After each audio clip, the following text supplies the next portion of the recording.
at the edge of Central Park in Manhattan.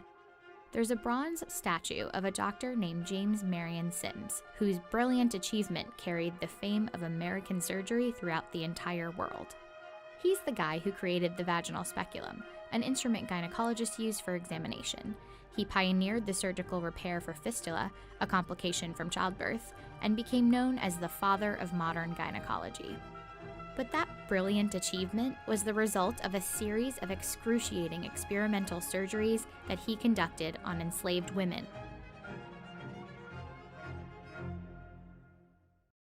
In a lot of ways, Sims epitomizes the story of American medicine for Black women. It's a system that's failing them to this day. From infant mortality to life expectancy, the racial disparities in healthcare are staggering.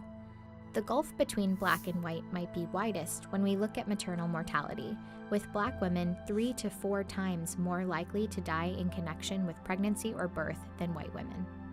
And that divide can be traced back to doctors like Sims, who contributed to a long, largely overlooked history of institutional racism in medicine.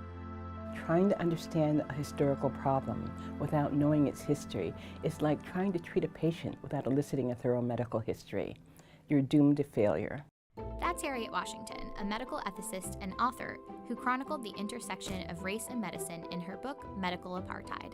While many of the stark racial disparities in healthcare can be attributed to environmental and economic factors like access to good healthcare, studies show that minority patients tend to receive a lower quality of care than non-minorities, even when they have the same types of health insurance or the same ability to pay for care. As African Americans, we've been abused for so long, consistently by the system. Why should we trust it? Why should we go to it when ill? And that's iatrophobia. That's a fear of the healer, inculcated by the behavior of those healers, unfortunately. It starts with slavery. Doctors relied on slave owners for financial stability.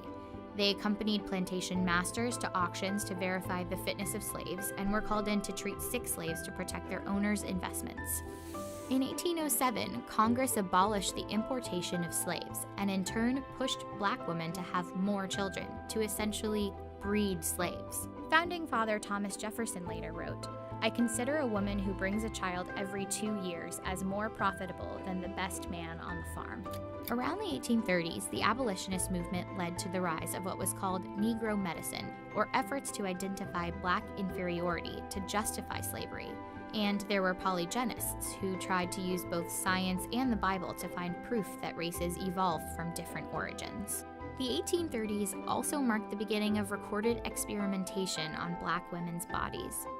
One doctor performed experimental C-sections on slaves. Another one perfected the dangerous ovariotomy, or removal of an ovary by testing the procedure on slave women. In fact, half the original articles in the 1836 Southern Medical and Surgical Journal dealt with experiments on Black people. And then, of course, there was James Marion Sims, whose reputation is etched in history and on that statue in Central Park. Between 1845 and 1849, Sims began performing experimental surgeries on a 17-year-old slave named Anarcha. He eventually performed 30 operations on Anarcha and more surgeries on about 11 other female slaves. When his male colleagues could no longer bear to assist him in inflicting pain on the women, the slaves took turns restraining one another. Yet paintings depicting Sims, Anarcha, and other slave women presented a subdued version of his experiments. Even though anesthesia was introduced in 1846, Sims chose not to use it for his experimentation with slaves. His practices echoed one of the most prevalent and dangerous beliefs in medicine at the time, that Black people did not feel pain or anxiety. This book from 1851, titled The Natural History of Human Species, claimed the American dark races bear with indifference tortures insupportable to a white man. Studies released as recently as last year demonstrate that Black people are less likely to be treated for pain, particularly in the ER. There's even one from a children's hospital that found the same to be true for kids. And just this year, Pearson Education, a leading educational publisher, issued an apology and recalled nursing textbooks that included racist stereotypes, like this section that said Black people often report higher pain intensity than other cultures. Well, what does it mean when you say that someone doesn't feel pain? Among other things, you're speaking about their humanity. These are all part of that suite of beliefs emanating from the 19th century that we still have not shaken off. Despite all our knowledge and sophistication, they're deeply ingrained. Doctors like Sims might fit the Dr. Frankenstein stereotype, but they weren't outliers. Historically, Southern doctors who used black bodies for troubling experiments were the norm. It's a very common question. How can we judge our forebears? You know, those guys in the 18th century who practiced medicine in a way that appalls us today. You know, we think, how could you do that? I did not judge the practitioners based on our own ethics. I judged them based on the ethics of their time. It was not acceptable back then. We just did not hear from the people who protested against it. After the Civil War ended, the 1900s brought a wave of immigrants to the U.S. It sparked a race panic and coincided with the birth of the American eugenics movement. One of the movement's key objectives was to reduce the childbearing potential of the poor and disabled. Leaders included birth control pioneer and Planned Parenthood founder Margaret Sanger, who eventually devised the controversial Negro Project, or family planning centers that pushed birth control in the Black South. It was a project that even garnered support from W.E.B. Du Bois, a founder of the NAACP, who wrote that Black people bred carelessly and disastrously. By the mid-1930s, more than half the states passed pro-sterilization laws, and often sterilization was forced. In 1961, future civil rights leader Fannie Lou Hamer went to the hospital to have a tumor removed, but was subjected to a hysterectomy without consent. The procedure, which rendered women infertile without their knowledge, was so common in the South that Hamer is said to have dubbed it the Mississippi appendectomy.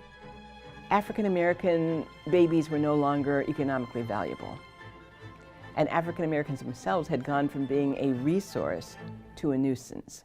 In June of 1973, the SPLC uncovered 100 to 150,000 cases of women who had been sterilized with federal funds in Alabama.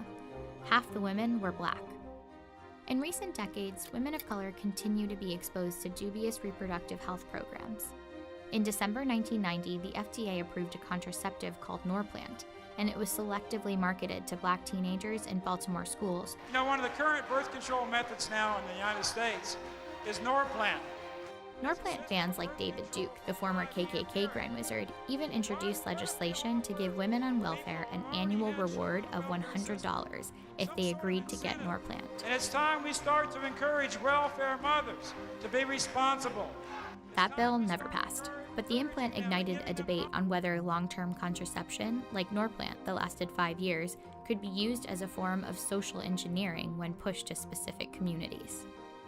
Today, as we continue to lose Black mothers at alarming rates, a deeper look at the past may be a good step towards creating a more equitable healthcare system.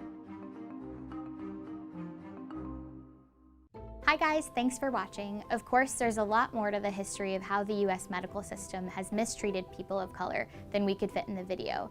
Everything from the Tuskegee experiments to Jim Crow laws segregating hospitals. But we hope it starts to give some context to the racial disparities we see in medicine today. ProPublica has been reporting on the disparities in maternal mortality in the US and how it's the most dangerous industrialized country in which to give birth. Check out that feature piece in the link below. And we're seeking your help in understanding the problem. So if you nearly died during pregnancy or you know someone who died due to childbirth-related complications, then check out that link in the description. Thanks again.